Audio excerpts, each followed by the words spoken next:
Ever wondered if political correctness in higher education is a necessity or a hindrance to free speech? This is a question that has sparked considerable debate in recent years.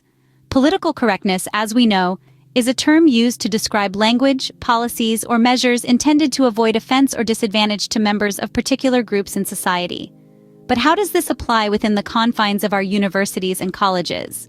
On one hand, some argue that political correctness fosters an inclusive learning environment, promoting respect and understanding among diverse student bodies.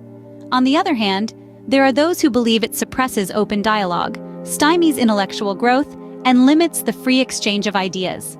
Is political correctness a tool for ensuring equality and fairness in academic spaces? Or is it a form of censorship that stifles diversity of thought? These are the questions we will explore in this video, so buckle up. Join us as we delve into this contentious debate. To begin with, let's explore why some believe political correctness is an indispensable tool in higher education. Many argue that political correctness, often referred to as PC, is a vital part of fostering a respectful and inclusive environment. It's about making sure that everyone, regardless of their background, feels safe and welcome. By using language that respects all individuals and groups, we can prevent the alienation or marginalization of students who might otherwise feel excluded or disrespected. Political correctness also plays a crucial role in preventing hate speech and discrimination. By promoting the use of respectful and inclusive language, PC can help create an environment where all students feel safe to express their ideas and opinions. This doesn't mean that controversial topics are off the table. On the contrary, it means that these discussions can occur in a respectful manner, ensuring that everyone's voice is heard. Moreover, political correctness promotes diversity and equality. It's not just about avoiding offense. It's about acknowledging and respecting the rich tapestry of experiences, perspectives, and cultures that students bring to the table. This diversity is a strength, providing a wide range of viewpoints and fostering a vibrant intellectual community. Finally, political correctness prepares students for a globalized world. Today's students are tomorrow's leaders, and they'll be interacting with a diverse array of people, cultures, and perspectives. By encouraging respect for all individuals and cultures, political correctness helps equip students with the skills they'll need to navigate this complex, interconnected world.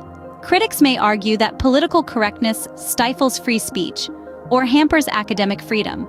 But remember, PC isn't about silencing. It's about ensuring that everyone has a voice, and that those voices are expressed in a way that respects all members of the community. So, if we peel back the layers, we see that political correctness is about more than just words. It's about respect, inclusion, and preparing students for a diverse and globalized world.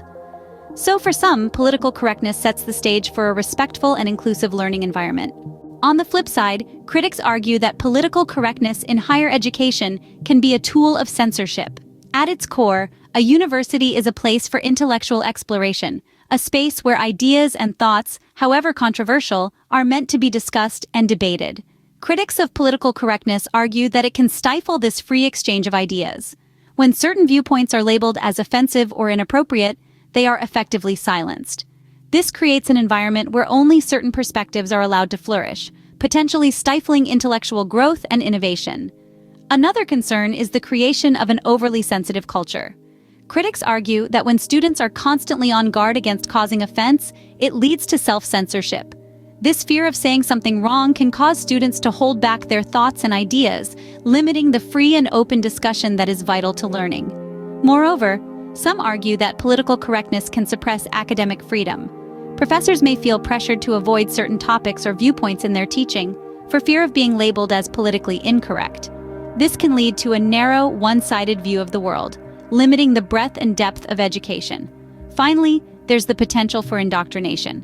When only certain viewpoints are deemed acceptable, there's a risk that students are being taught what to think rather than how to think. Education should encourage critical thinking and the ability to evaluate different perspectives. But when political correctness is taken to the extreme, it can turn education into a process of indoctrination, where students are expected to conform to certain attitudes and beliefs. These critics argue that while it's important to foster a respectful and inclusive environment, it's equally crucial to maintain academic freedom and intellectual exploration. They caution against the potential dangers of an overly politically correct culture, where fear of offense stifles free thought and discussion. For these critics, political correctness appears to limit free thought and intellectual exploration. Now, to bring this debate to life, consider a few real-world examples. Let's start with a positive instance. At the University of California, Berkeley in 2016, a student-led initiative resulted in the implementation of a mandatory course for all incoming freshmen on understanding and respecting cultural diversity. This initiative, born out of a desire for political correctness, fostered an environment of mutual respect and understanding. It helped students from various backgrounds feel acknowledged and valued, and ultimately led to healthier dialogues and interactions on campus. However, not all examples of political correctness in higher education are as encouraging. In 2017, at Middlebury College in Vermont, a controversial guest speaker was invited to a debate. Protesters, citing political correctness, disrupted the event, arguing that the speaker's views were offensive and should not be given a platform. While the intention to protect marginalized groups was commendable, this act of censorship also stifled intellectual freedom and the exchange of diverse ideas, a cornerstone of higher education. A similar incident occurred at Yale University in 2015, when an email about potentially offensive Halloween costumes sparked student protests. The incident highlighted the tension between fostering a respectful community and preserving individual freedom of expression. While some lauded the students' efforts to combat cultural insensitivity, others argued that such political correctness went too far, inhibiting personal liberties and the free exchange of ideas. In a more nuanced example, at the University of Chicago in 2016, the administration issued a statement opposing the use of trigger warnings and safe spaces, arguing that they might limit academic freedom and intellectual challenge. This stance ignited a nationwide debate. Advocates of political correctness argued that such measures were necessary to create an inclusive and respectful learning environment. Critics, on the other hand, suggested that this could potentially shelter students from differing viewpoints and real-world challenges. These instances underscore the delicate balance that universities must strike. They must promote respect and inclusivity while also upholding the principles of free speech and intellectual freedom. It's a juggling act that can sometimes lead to conflict and controversy. As these examples show, the impact of political correctness in higher education can be complex and multifaceted. The question then becomes, how do we strike a balance between promoting respect and preserving intellectual freedom? Indeed, it's a delicate equilibrium we need to achieve. On one side, we have the necessity of respect and inclusivity, fostering environments where everyone feels heard and valued. On the other side, we have the right to free speech and intellectual freedom, the cornerstones of any vibrant learning environment. So how do we marry these two seemingly contrasting ideals? The answer may seem simple, yet it's profoundly powerful. Open dialogue and critical thinking. Open dialogue allows us to have conversations that might be uncomfortable, but are necessary. It's through these discussions that we can challenge our own biases and broaden our understanding of the world. It's where respect meets intellectual freedom, where we listen to understand, not just to respond. And then we have critical thinking, our most potent tool in navigating these complex conversations. It enables us to dissect arguments, to question, and to challenge. It's about not accepting things at face value, but delving deeper to understand the nuances. In a learning environment, these two elements are key. They allow us to explore different perspectives and ideas, all while maintaining a respectful and inclusive atmosphere. So, as we navigate the waters of political correctness in higher education, let's remember the importance of this balance. Let's foster open dialogue and encourage critical thinking. Striking a balance is crucial, as both respect for others and intellectual freedom are vital to the learning experience. As we wrap up, it's clear that the debate on political correctness in higher education is far from black and white.